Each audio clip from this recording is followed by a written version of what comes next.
Bom dia, turma. Bom dia, segundo ano, Dom Bosco Balsas. Hoje nós vamos trabalhar o tema hidrografia brasileira. Muita coisa para a gente falar, muito que a gente aprender. Lembrando sempre que o Brasil é um país privilegiado, tá, pessoal? Um país riquíssimo em água. Eu posso garantir a vocês que não existe similar, não existe nenhum outro país com a quantidade de água, principalmente de água doce, em seu território, né? Ainda assim, nós temos problemas, né, com abastecimento, nós temos problemas com algumas regiões que têm problema de provimento de água, tá?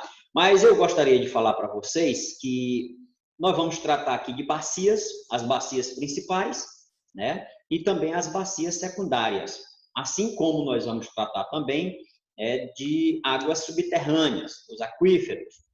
Mas também nós vamos tratar das características gerais da hidrografia brasileira. Lembrando aqui para vocês que uma bacia hidrográfica é todo aquele conjunto onde os rios, né, desaguam direto ou indiretamente em um rio principal. Então, toda bacia ela vai ter, no mínimo, um rio principal. Tá? Por exemplo, se eu pergunto a vocês aqui, o Rio Balsas pertence a qual bacia hidrográfica? A bacia do Rio Parnaíba, tá bom? A bacia do Rio Parnaíba. E isso é muito importante, turma. Olha só, as bacias hidrográficas elas são consideradas unidades de gestão ambiental. Tá? Professor, o que significa dizer uma unidade de gestão ambiental? Muito bem, todo manejo, né, deve considerar a bacia na sua totalidade. A bacia na sua totalidade. Vou voltar ao exemplo aqui do Rio Balsas, né? Qualquer planejamento, qualquer manejo, né? No Rio Balsas, né? Nós temos que levar em consideração toda a bacia do Rio Parnaíba. Porque, embora a gente possa pensar que não vai afetar, que vai ter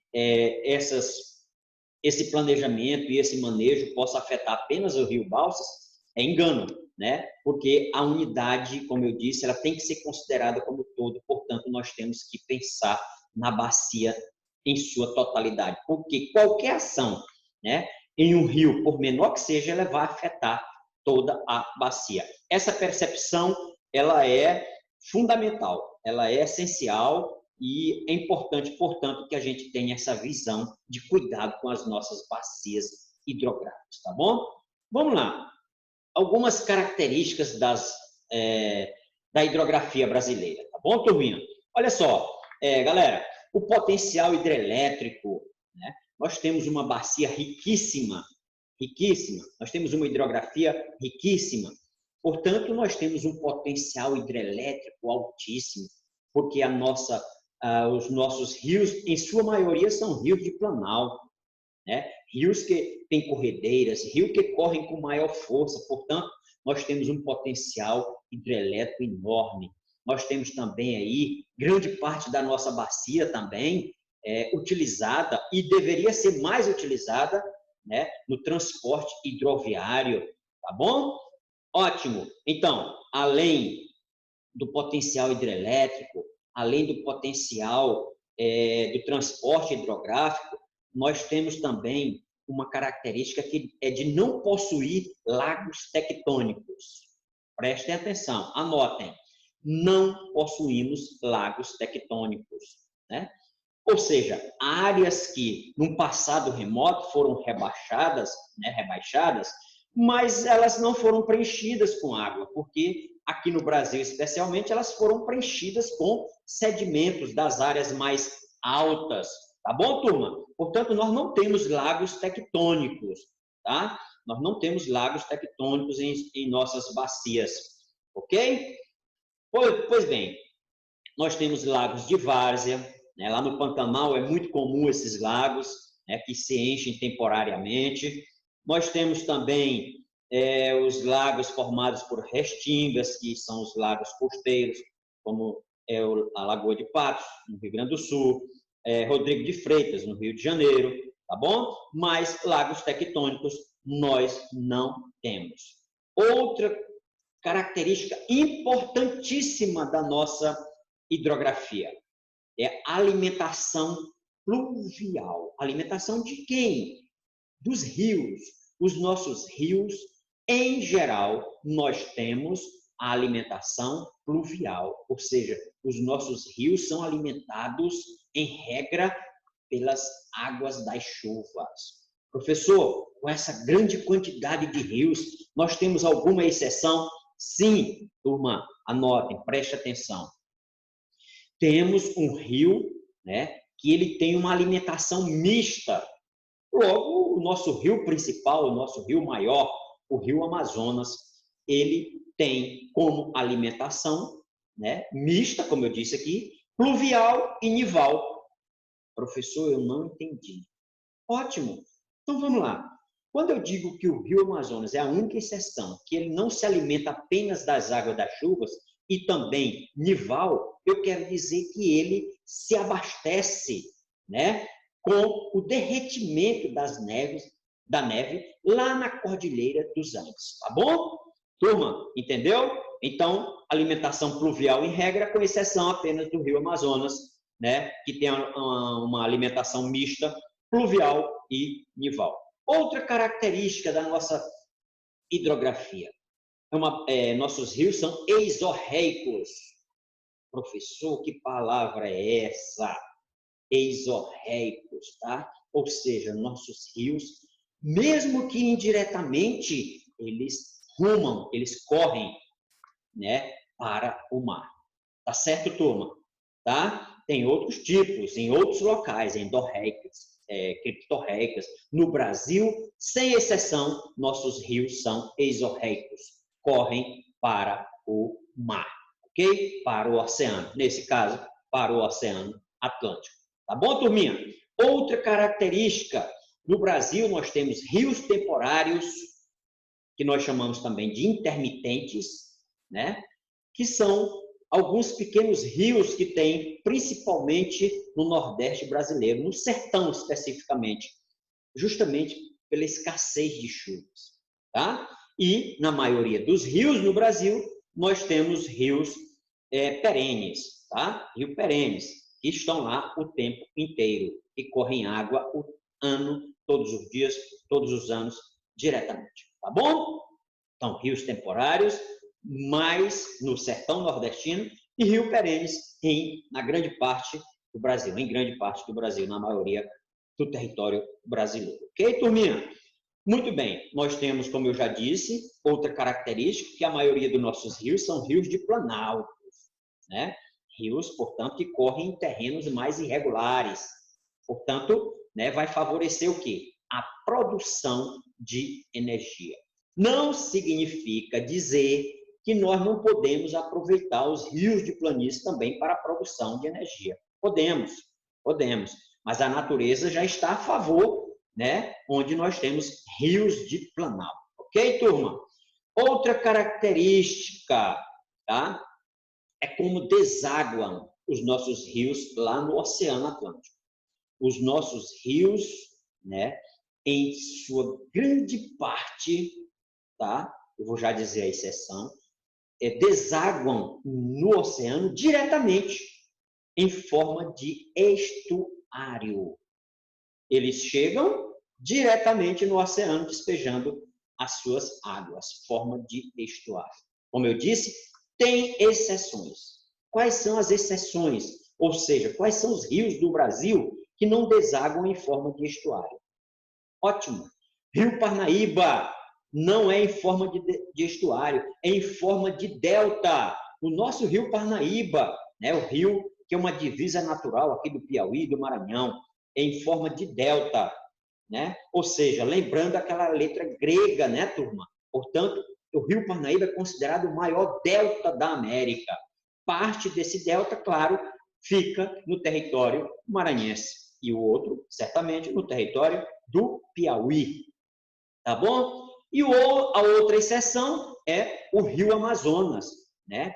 Que é uma foz mista, Nem é um delta, nem é um estuário. Ou seja, é um delta mal feito, tá bom? Portanto, forma mista, o rio Amazonas é a forma que ele deságua lá no Oceano Atlântico. Tá bom, turma? Então, nós temos aí várias características que eu estou falando aí para vocês. Outra característica é de ter a maior bacia hidrográfica do mundo. Opa, professor. É verdade, o Brasil tem a maior bacia hidrográfica do mundo, a Bacia Amazonas, e não fica só no território brasileiro, né? Mas ela representa, ela banha quase metade do Brasil. Só para você ter uma ideia da extensão. O Brasil, que já é um país continental, né? Que é um país continental, tá bom? Bom, as bacias planálticas, né? Nós temos a Bacia Platina, né? E a Bacia do São Francisco. E essas bacias, portanto, são muito aproveitadas para a produção de energia, para a construção de hidrelétricas, que é o que nós chamamos grosseiramente aí de barragens, né? Que é para a produção de energia, tá? Paulo Afonso aí no Rio São Francisco, Sobradinho e assim por diante. Xingó, tá certo, turma? Pois muito bem, galera, nós temos várias características aí que eu passei para vocês e nós vamos tratar agora das bacias sedimentares, né? Lembre bem aí do utensílio doméstico, pessoal, de uma bacia, né? Ou seja, tudo que cai aí nas bordas da bacia vai correr para o fundo. E esse fundo seria, então, como se fosse o rio principal dessa bacia. Ok? Vou mostrar para vocês, então, os slides aí, falando de cada uma delas. Ok, galera? Falando de cada uma delas. Muito bem. Então, nós temos aqui as principais bacias hidrográficas. Turma, eu falei para vocês que as bacias hidrográficas, elas são as principais e as secundárias. Começa, então, com as bacias principais. Olha aqui, eu estou mostrando com o mouse aqui essa parte verde, verde claro. Olha só. Galera, essa aqui é a Bacia Amazonas, ou a Bacia do Rio Amazonas, ou a Bacia Amazônica. É a maior bacia hidrográfica do mundo. Ela banha, né? Ela atinge quase metade do território brasileiro. Vamos ver aqui algumas características da bacia hidrográfica da Amazônia, ou amazônica. É a maior do planeta. Pronto. É a principal característica. Qual é o rio principal? Rio Amazonas, que é considerado o maior rio do mundo. Maior rio do mundo. Nascente, ele nasce lá nos Andes peruanos, né? Nos Andes peruanos. O que acontece, turma? Por isso que a bacia amazônica ela é mais extensa, ela atinge outros territórios de outros países na América do Sul, tá bom? Porque o rio Amazonas não é um rio genuinamente brasileiro, tá bom? 2 cheias anuais. Opa, é por isso que nós temos um volume de água gigantesco, professor. Mas eu não entendo por que o rio Amazonas, a bacia amazônica, tem sempre a maioria dos rios 2 cheias anuais. E eu vou especificamente tratar aqui do rio Amazonas, que é o rio principal da bacia. Ele tem 2 cheias anuais, né? No verão, que chove mais, nos países tropicais, mas ele também, olha só, pessoal, quando é inverno aqui no hemisfério sul, é verão lá no hemisfério norte. E nós temos, o rio Amazonas tem afluentes do hemisfério norte. Portanto, quando aqui diminui as chuvas, lá no hemisfério norte está chovendo bastante e muitas dessas águas que vêm ali da região da Venezuela, tá? Da região ali das Guianas, também chegam até o rio Amazonas, ok? Altíssimo potencial energético, é uma das características da bacia amazônica. Altíssimo potencial energético. Claro que não é muito aproveitado. Professor, mas por que não é muito aproveitado?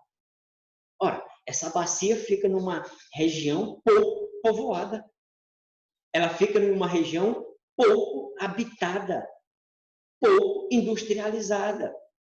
Então, né, explica, portanto, esse pouco aproveitamento. Mas nós temos aí um projeto, né, já passou do tempo de inaugurar total, que é justamente a construção no Rio Xingu, da hidrelétrica Belo Monte, que tem sido aí uma polêmica, vocês devem estar acompanhando, né?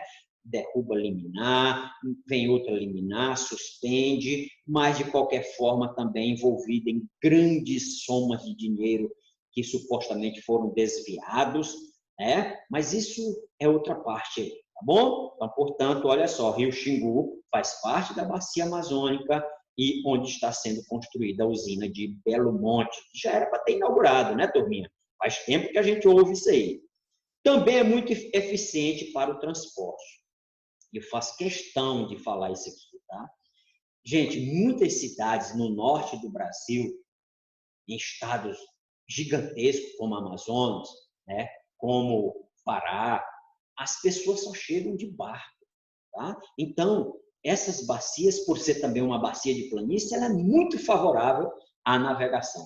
Poderia ser melhor aproveitada a terra, tá bom? Mas as pessoas naquela região utilizam muito os rios para chegar ao seu destino, tá bom? Nós temos aí uma foto, tá, turma? E aqui é que dá o nome Rio Negro e Solimões, né? Onde depois daqui nós chamamos de Rio Amazonas. Olha aqui, Rio Negro e o Rio Solimões, né? Olha, observe aí a quantidade de matéria orgânica levada por esse rio, né? Tanto na parte escura quanto aqui, que é uma parte mais, digamos assim, com mais lama, mas tudo muito cheio de matéria orgânica, tá bom, turminha?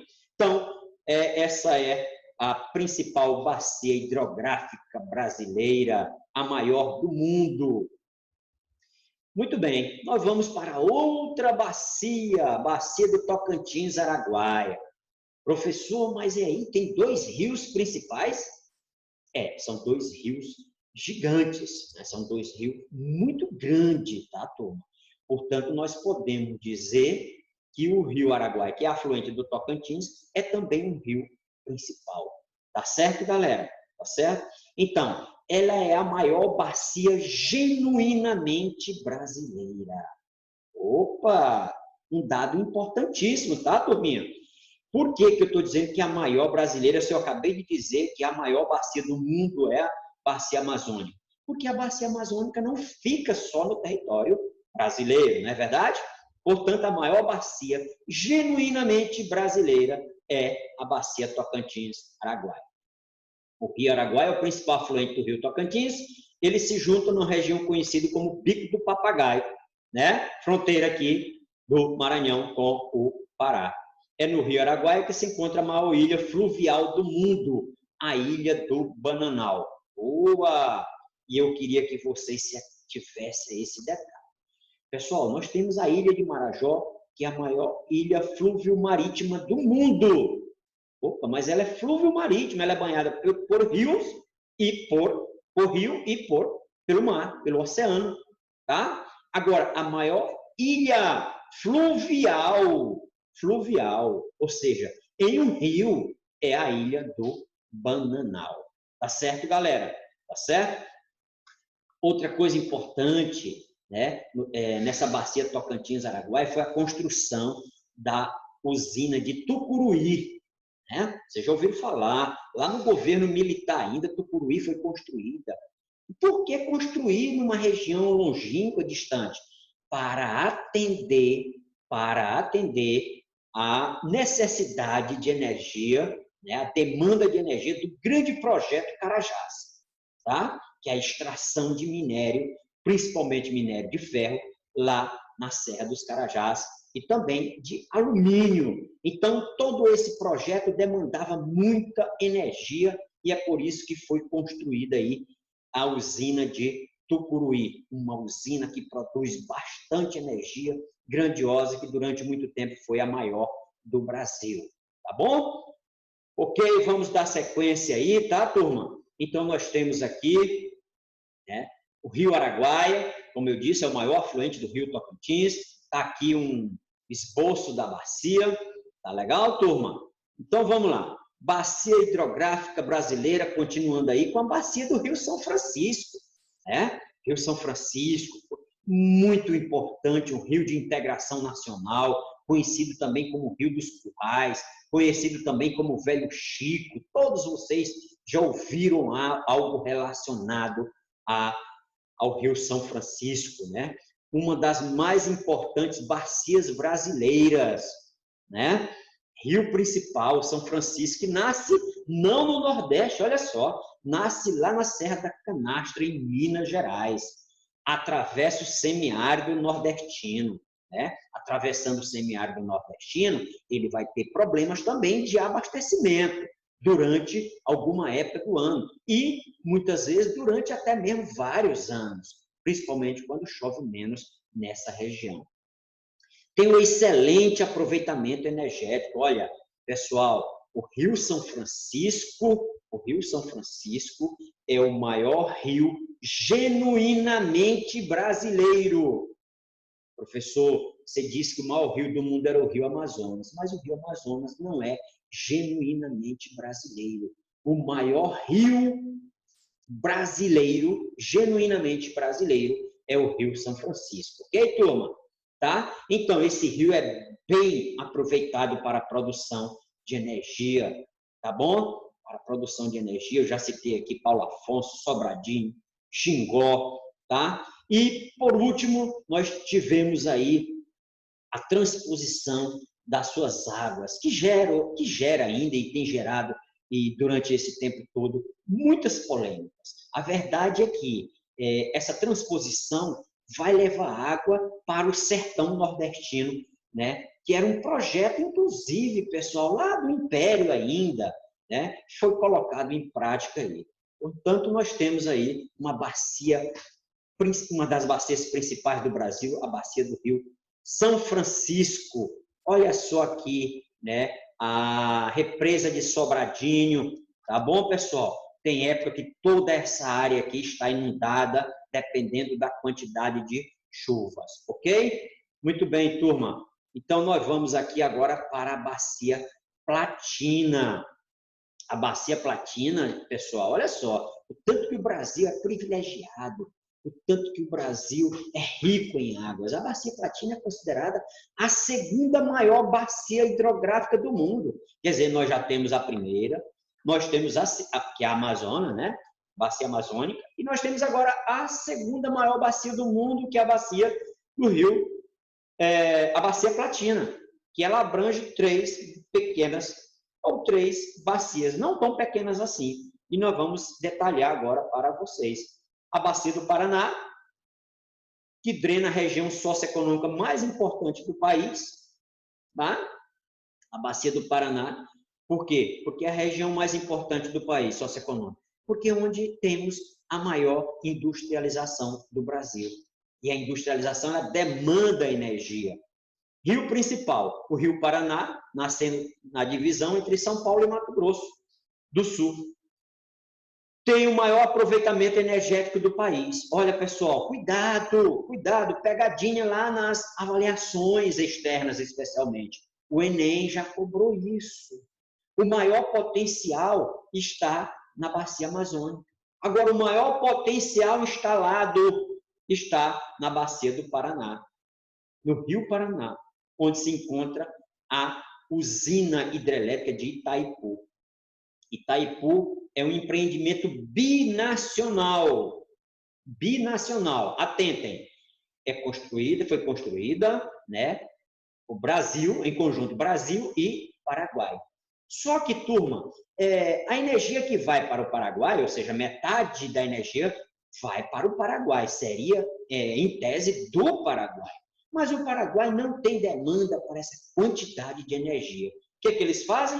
Eles utilizam um pouco da energia de Itaipu e vendem para o Brasil. E aí tem as discussões aí dos contratos de energia, né? Essa questão dos contratos, do preço da energia que o Brasil compra do Paraguai, isso é motivo de muito debate, principalmente na época das eleições presidenciais lá no Paraguai. Tá bom? Então, nós temos aqui a usina de Itaipu, uma binacional, como eu disse, né? De um lado o Brasil, de outro lado o Paraguai.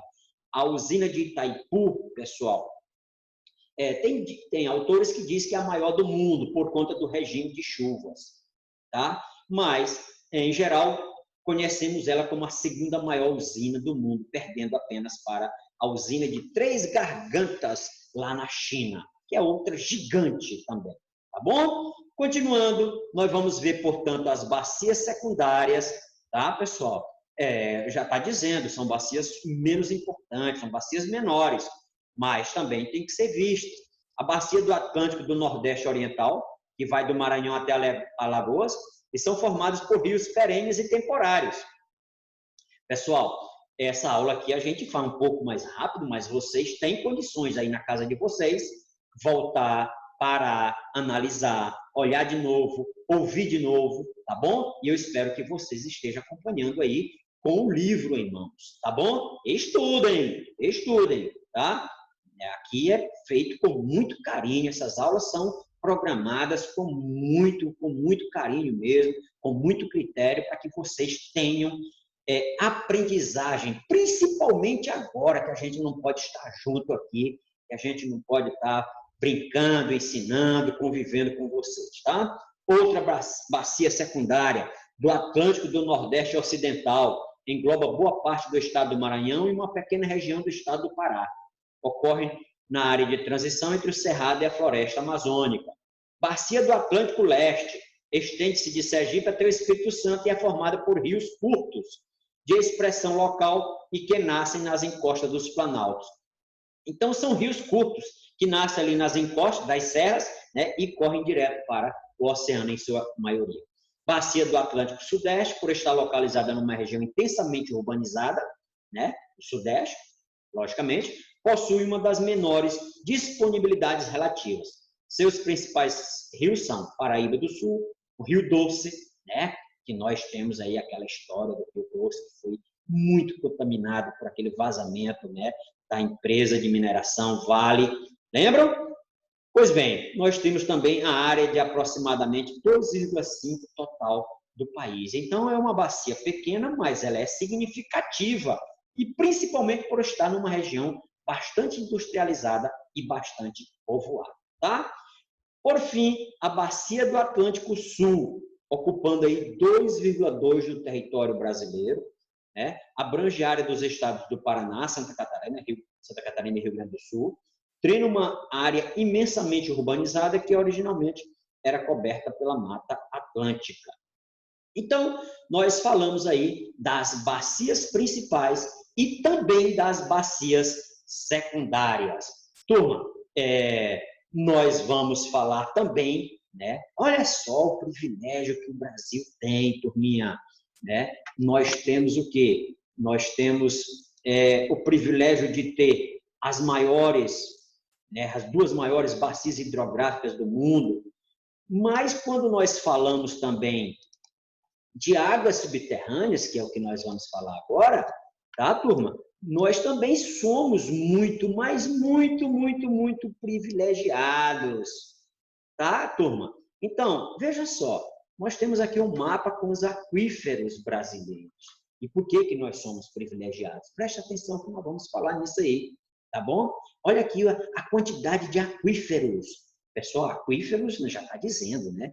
Já são águas que estão depositadas subterraneamente, ou seja, no subsolo. Tá legal? Então, nós temos aqui que até 2010 era considerado o maior aquífero do mundo. Não é mais, daqui a pouco eu explico. O aquífero Guarani, que cerca de 2/3 do seu tamanho, né, do seu depósito, fica no Brasil. Mas ele atinge também, olha, os países aqui do Cone Sul, como Paraguai, a Argentina e o Uruguai. Sendo que 2/3 disso, né, dessa grande quantidade de água depositada, fica no Brasil. Olha só, hoje ele é considerado o segundo maior aquífero do mundo. Poxa vida, vocês já viram aí? A maior bacia hidrográfica do mundo está aqui. A segunda maior bacia hidrográfica do mundo está aqui. O segundo maior aquífero do mundo está aqui. Será se o primeiro também vai estar aqui?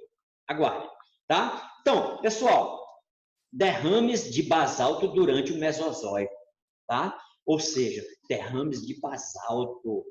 Mas não é o basalto que cria ou que criou o aquífero. O basalto, na realidade, pessoal, ele criou uma tampa, né? Entre aspas, tá? Uma tampa, né? Que fez ficar presa ali aquela grande quantidade de água que estava, né, abaixo quando essas rochas de basalto cobriram essa área, tá bom? Portanto, o basalto, na realidade, não é que criou o aquífero Guarani, mas ela criou basicamente uma tampa, prendendo, né, protegendo aquela água que está ali no subsolo, tá bom, turma? Aquífero Guarani, que está sendo muito poluído, né? Utilização de agrotóxicos nas lavouras e a exploração de carvão mineral na região sul do país tem realmente preocupado as pessoas com relação à poluição do nosso grande aquífero, o segundo maior aquífero do mundo. Tá bom? Vamos para frente, turma. O aquífero Guarani, como eu disse, a sua maior parte está no Brasil. 800 eu estou mostrando aqui, tá, turma? 840 mil quilômetros fica no Brasil, né? O país que tem mais, depois do Brasil, parte do aquífero Guarani é a Argentina, com 255 mil quilômetros. Muito menos, mas muito menos mesmo que o Brasil, tá? O aquífero Guarani, tem muita gente que pensa, professor, bem que mesmo nesse esquema, nós temos o aquífero Bauru, tá? O aquífero Bauru, olha só, turma, tá aqui a superfície, a cidade, os prédios, o aquífero Bauru está logo aqui. Aí nós temos o quê? O derramamento de basalto, a tampa que eu falei para vocês, e logo abaixo aqui nós temos aqui o aquífero Guarani. Tá vendo aqui, pessoal? No esquema, está muito bem esquematizado aqui. Eu espero que vocês deem uma olhada com muito carinho aqui nos slides, tá bom? Então, nós temos aí... Vamos lá? Olha só, turma. Agora sim, a partir de 2010, então, antes de 2010, o maior aquífero conhecido no mundo era o aquífero Guarani. E olha, nós temos agora o famoso Alter do Chão. A partir de 2010, ele é considerado o maior aquífero do mundo. Lembra? Maior bacia hidrográfica, Amazônia. Segunda maior bacia hidrográfica, Platina. Maior aquífero, Alter do Chão. Segundo maior, Guarani. Todos eles têm parte, né? No caso, faz parte do Brasil. Turma, esse Alter do Chão é gigante. É gigante. Estima-se que ele tem 86, olha só o que eu estou dizendo aqui, 86 mil quilômetros cúbicos de água. Eita, é água e muita água, né, galera? Então, formado por meio de armazenamento das águas das chuvas em rochas permeáveis, né? Rochas permeáveis, ou seja, rochas que a água vai infiltrando. O fato de essa região estar localizada em uma área de clima equatorial. Quais são as características do clima equatorial? Quente e chuvoso. Né? No clima equatorial, que eu já expliquei em sala de aula, chove muito o ano inteiro. Tá bom? Então, explica a grandeza desse volume, Alter do Chão.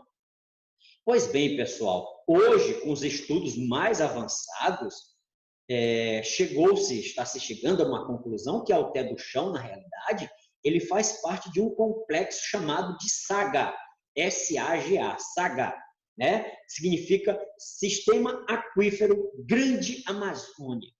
Grande Amazônia, SAGA, Sistema Aquífero Grande Amazônia. Ou seja, além do Alter do Chão, ainda tem outros aquíferos naquela região, formando aí a famosa SAGA, né? Sistema Aquífero Grande Amazônia, tá?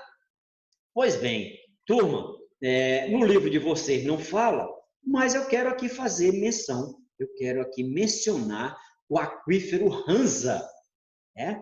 Já ouviram falar? Se não, prestem atenção. Nós temos o Rio Amazonas, que é o maior rio do mundo, e lá no subterrâneo, ou seja, lá nas profundidades, corre outro rio. Corre entre aspas, né, pessoal? Porque a vazão é muito mais lenta, certamente, né? Por conta da pressão, por conta das rochas. Mas nós temos um rio gigantesco subterrâneo também, tá? Pesquisadores descobrem a evidência de um rio subterrâneo com vazão maior que a do Rio São Francisco. Quer dizer, o Rio São Francisco é o maior rio genuinamente brasileiro, pois no subsolo, nas profundidades lá da Amazônia, nós temos um rio que tem uma vazão maior do que o Rio São Francisco. Poxa vida, que país privilegiado! Por isso que nós temos 12 a 13% das águas doces disponíveis no mundo. Professor, então não está tudo beleza? Não, não está tudo beleza. E aí, né, vou já falar por que não está tudo beleza. Né? Nós temos outro aquífero, o aquífero Cástia. Tá? Sua formação decorre da dissolução de rochas calcárias presente na região. Dessa forma, as águas de chuva acabam se acumulando ao longo de seus planos de faturamento. Esse aquífero é muito importante, né? Principalmente ali nos estados do Paraná e de São Paulo. Tá bom, turma? E por que eu disse que não está tudo beleza? Porque, embora a gente tenha toda essa quantidade de água, galera, o que vai acontecer? Nós temos problemas de abastecimento de água. Poxa, professor, não pode. Pode. E eu vou explicar para vocês. Uma que chamou bastante atenção, tá? Bastante atenção, foi a crise hídrica que foi de 2012 a 2014, mas nós não saímos ainda totalmente dela, tá, pessoal? Ela ainda vem se estendendo, embora com menor potencial que ela vem nos atingindo. Mas a crise hídrica mesmo de 2012 a 2014. Por quê? Bom, primeiro, choveu nesse período. Né? As chuvas foram em menor quantidade. Poxa, professor, então diminuiu as chuvas, a crise foi só por causa disso? Não, não foi. Pessoal, essa crise, né, claro, a quantidade de águas diminuiu, a água disponível diminuiu pela diminuição da quantidade de chuvas. Historicamente, choveu menos nesse período. Mas não é só isso. A crise não é gerada só pela diminuição das chuvas. Ela foi gerada principalmente, e é gerada principalmente, pelo desperdício, pela falta de investimentos. Tá, turma? Então, não vamos colocar a culpa na natureza. Não. O homem que planejou mal. O homem, os governantes que investiram mal. E não só os governantes, foi também a população que desperdiçou muita água. Tá bom, turma? Então, essa crise hídrica de 2012 a 2014, ela atingiu principalmente o Nordeste e o Sudeste. Mas no Sudeste ela foi considerada a pior crise hídrica nos últimos 100 anos. Ok, turma? Tá bom? E eu tenho alguns dados aqui para mostrar para vocês sobre essa questão aí do desperdício de água. Pessoal, no Brasil, historicamente, nós desperdiçamos 40% da nossa água tratada. Professor, como? Como é que nós desperdiçamos? Sim, quando nós não fazemos manutenção nas tubulações, quando as pessoas furtam água, né, encanações aí clandestinas, e aí uma série de outros fatores. Tá? 40% da nossa água é desperdiçada. Quer dizer, é por isso que passamos por momentos de crise, embora no Brasil tenha essa grande quantidade de águas que eu falei para vocês. Tá, turma? Olha só, eu quero mostrar aqui para vocês, e eu queria muito que vocês prestassem muita atenção. Olha só, no Nordeste, né? No Nordeste, nós desperdiçamos 45% da água tratada. No Norte, 50,8%. Professor, mas isso é um absurdo. E é um absurdo, gente. Como é que se pode admitir que num país que tem tanta água, tem locais que as pessoas têm escassez, tem locais que as pessoas passam sede? Tá? E aí não adianta botar a culpa só nos governantes, não, por falta de planejamento, de investimento. Não. Também nas pessoas. Só para você ter uma ideia, o Sudeste, né, desperdiça 33,4%. Aí você vai dizer assim, professor, 33,4% é bem menos que no Norte. Mas olha só, eu quero mostrar aqui para vocês uma comparação. O Norte tem uma densidade demográfica de menos de 5, cerca de 5 habitantes por quilômetro quadrado. E tem quase 70% dos depósitos de água do Brasil, da água disponível no Brasil. Portanto, lá na região Sudeste, onde nós temos, sabe o quê? Cerca de 90 habitantes por quilômetro quadrado e a água disponível é só 6%. Portanto, comparativamente, a água do Sudeste e do Sul aqui, ela ainda é muito mais grave esse desperdício. Vocês entenderam, galera?